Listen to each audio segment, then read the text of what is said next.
सूरज को शिखा को पहली नज़र में प्यार हो गया। धीरे धीरे दोस्ती हुई और प्यार में बदल गई। दिल को छू लेने वाली सूरज और शिखा की प्यार की एक कहानी 2014 साल में शुरू हुई। इंदौर के रहने वाले और सूरज शिखा की स्कूल के जीवन की खूबसूरत प्यार की कहानी। हेलो दोस्तों, आप सभी का स्वागत है एक नई कहानी में। आशा करती हूँ वीडियो पसंद आए। वीडियो को लाइक शेयर ज़रूर करना। सूरज के घर को इंदौर में था, लेकिन शिखा का घर दिल्ली में था। वह इंदौर में उनका नाना जी के घर रहता था और वह अपने नाना जी के घर में पढ़ाई करती थी। लेकिन जब 12वीं का एग्ज़ाम होने के बाद स्कूल ख़त्म हो गया, तब दिल्ली शिखा बिना बताए अपने घर आ गई। वह दोनों एक दूसरे से बिछड़ गई। क्लास टीचर आ चुकी थी। उसका नाम पता चलने ही वाला था कि उसका नाम गैस कर रही थी। प्रिया हम नहीं, रिया हो सकता है। फिर इतना फर्जी नाम इन्हीं कल्पनाओं में खोया था। तब तक टीचर ने अटेंशन लेना शुरू किया। शिखा प्रेजेंट सर। ओ शिखा इसका नाम है और बहुत ही मीठी आवाज़ थी उसकी। मेरे दिमाग में सिर्फ उसका ही मन और मेरे मन सिर्फ एक कहता कि शिखा तुम सिर्फ मेरी हो। धीरे धीरे दिन बीतते गए। क्लासरूम में उसकी हर हरकत पे नज़र था। वह क्या कर रही है, कोई उससे लड़का देख तो नहीं रहा। इतने दिनों में उसका नेचर बहुत खूब जान चुका था। बिल्कुल शांत शीतल स्वभाव की, रंगीन दुनिया से बिल्कुल अनजान, सकारात्मक विचारों वाली। ना मोबाइल का शौक, ना इंटरनेट की आदत। 11वीं की वार्षिक परीक्षा खत्म हुई। 5 सेक्शन में 850 स्टूडेंट में टॉप 20 में मेरा सेक्शन ने मुझे लेकर कुल मिलाकर 3 लड़के थे, जिनसे मेरा 10वां और दूसरे को 13वां और तीसरे को 16वां स्थान प्राप्त हुआ। सूरज के घर तो इंदौर में था, लेकिन शिखा का असली घर दिल्ली में था। नाना जी के घर रहता और वह पे पढ़ाई करता। लेकिन जब 12वीं का एग्ज़ाम होने के बाद स्कूल ख़त्म हो गया, तब शिखा बिना बताए अपने घर दिल्ली आ गई। वह दोनों एक दूसरे से बिछड़ गए। क्या वह दोनों फिर से मिल पाएंगे? मुझे 2 हफ्ते हो चुके थे। जब स्कूल खुले तब मैं स्कूल का पहले दिन में स्कूल जल्दी पहुंच गया था।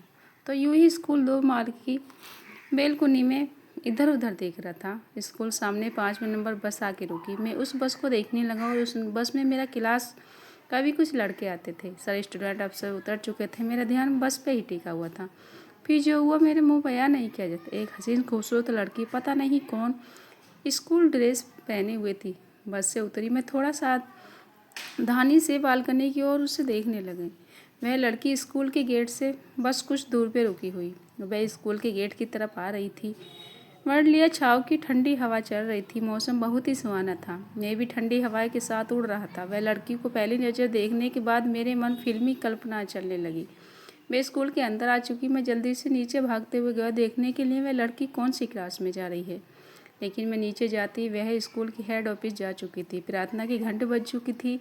लेकिन मुझे आज ऐसा लग रहा था जैसे कि मेरा मन कोई और है। दोस्तों, कहा जाता है कि जो लड़की दूर से अच्छी लगती है आखिर वैसी होती नहीं।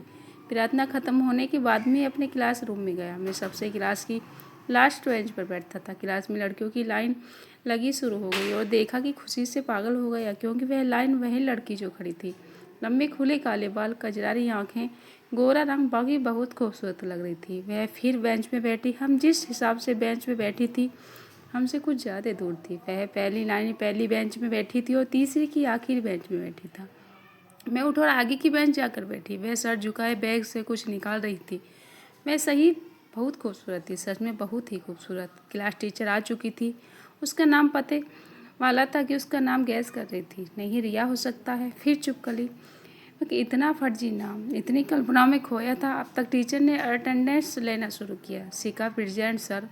वो शिखा इसका नाम, मीठी आवाज़ उसका, मेरे दिमाग में उसका मन था। शिखा मेरी हो। धीरे धीरे दिन बीतता गया। क्लासरूम में उसकी हर हरकत मेरी नज़र थी। वह क्या कर रहा है, कहाँ जा रही है, उसे कोई लड़का देख तो नहीं रहा। इतने दिनों में उसका नेचर बहुत कुछ जान चुका था। बिल्कुल शांत शीतल स्वभाव की, रंगीन दुनिया से बिल्कुल अनजान, सकारात्मक विचारों वाली। ना मोबाइल का शौक, ना इंटरनेट की आदत। 11वीं की वार्षिक परीक्षा खत्म हुई। 5 सेक्शन के 850 स्टूडेंट में से टॉप 20 में मेरा सेक्शन ने मुझे लेकर कुल मिलाकर 3 लड़के और 13वां तीसरे स्थान प्राप्त हुआ। टीचर भी हम सबसे बहुत खुश थी और क्लास के अंदर टीचर ने हम तीनों के लिए तालियां भी बजाईं। बाकी सब स्टूडेंट ये सब व्यस्त थे और सिर्फ इसको निहार रही थी। सब स्टूडेंट मेरी ओर देखकर तालियां बजा रहे थे। इसी बीच शिखा से मेरी नज़र टकरा गई। तब मेरा दिल बहुत ज़ोर से धड़क रहा था। मुझे लग रहा था कि वह मुझसे थोड़ा और नोटिस कर रही है। मैं उसकी प्यार के इजहार करना चाहता था। मुझे मेरे दोस्तों से पता चला कि लिखने में बहुत शौक़ था और वह स्कूल की वार्षिक पत्रिका में कविता लिख कर देने वाली है। तो बस मैंने भी अपने गुणवत्ता वाला कविता अच्छी खासी फ़ोटो के साथ पत्रिका के लिए दिया। 1 महीना बाद पत्रिका छपकर सबके हाथ में आ गई। जैसे ही मुझे पत्रिका मिली, मैं तुरंत देर न करके सिका की कविता के पन्ने खोजने लगा। ऊपर उसकी हल्की सी धुंधली सी तस्वीर, नीचे नाम सिका। 12 उसका कविता पढ़ रही थी। बारिश ने लिखी एक कविता थी, थोड़ा बच्चों वाली टाइप की थी, पर बार बार उसकी थी कविता पढ़ता रहा। हमारी क्लास में अच्छे लेखों और कविताओं की तारीफ हो रही थी। सिका वही पत्रिका खोले बैठी और उसकी तरफ देख रहा था। तभी वह भी मेरी तरफ देखी। मुझे समझने देर न लगी कि वो इस वक्त मेरी ही कविता पढ़ रही थी। मैं मेरी तरफ देखकर मुस्कुराई। उसने कहा, अच्छे लिखते हो सूरज, बहुत ही अच्छा। मैंने उसे थैंक्स कहा। उस वक्त मेरे दिल में गिटार बज रहा था। मैंने कहा, सिका तुम्हारी कविता भी लाजवाब थी। सिका मुझे थैंक यू कहते हुए, तुम्हारी अच्छी है। मैंने कहा, सही में मुझे तो नहीं लगता मेरी कविता अच्छी है। उसने भी मेरी बात दोहराई, अच्छा मुझे भी नहीं लगता। हम दोनों थोड़ी देर चुप रहे, फिर एक साथ हंसने लगे। मेरी हंसी तो सियार जैसी थी, लेकिन हंसी तो इतनी सुरीली थी कि मेरे दिल में घंटी बजने लगी और बिना बदल बरसात के बिना घाट मोर नाचने लगे। यूं ही हम लगभग 10 मिनट तक बातें करते रहे। जब छुट्टी हुई तब गेट के बाहर बस के पास साइकिल निकल कर खड़ा था, सिर्फ उसे देखने के लिए। वो आए, बस में बैठी और चली गई। आज ऐसा लग रहा था कि मेरा दिल उछल उछल के धड़क रहा है। तेज धूप की बर्फीली ठंड का एहसास दिला रहा था। हमारे बोर्ड एग्जाम हो और बस 1 ही महीना बाकी था। स्कूल बंद होने वाला था। सईद हमारी मुलाकात 2 महीनों के बाद ही होने वाली थी। घर जाते ही वक्त दोनों मिले। मैंने आने वाले एग्ज़ाम के लिए उसे बेस्ट ऑफ लक कहा। उसने भी मुझे बेस्ट ऑफ लक कहा। मैं मुस्कुराई, बाय बोलो, बस में बैठ गई। मैं फिर भी बगल की में ही खड़ा था। वह मुझे बस की खिड़की से देख रही थी। शायद उसे भी एहसास हो गया कि उसे प्यार करता हूँ। आज मैं बहुत उदास हूँ, शायद वह भी। वह जा रहा था, मैं सिर्फ उसे ही देख रहा था। किताब और उसकी यादों की कशमकश के बीच स्कूल की बोर्ड एग्ज़ाम ख़त्म हुए। सभी पेपर बहुत ही अच्छे थे। मैं बहुत ही खुश था। 1 हफ्ते बाद स्कूल जाना था। मैं बहुत ही बेचैन था। मुझे नींद नहीं आ रही थी, भूख भी कम लग रही थी। वह आखिर दिन आ गया। सुबह 11 बजे का टाइम था। सभी स्कूल के दोस्त विदा होने वाले थे, इसलिए मेरा मन भी बहुत दुखी था। बहुत दोस्तों से मुलाकात हुई, बहुत ही आने वाला टाइम हो रहा। दिल की धड़कनें बढ़ने लगी। मैं कभी ये सोच के घबरा था कि सिका आएगी भी या नहीं। क्या सिका स्कूल में आएगी? क्या सूरज और सिका एक दूसरे से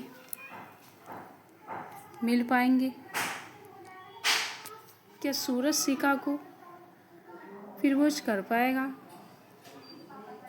अगर सूरज प्रपोज कर भी दिया तो सिका सूरज का प्रपोज एक्सेप्ट कर पाएगी? दोस्तों, पूरी कहानी आपको अगले भाग में सेम टाइम पर मिलेगी। धन्यवाद।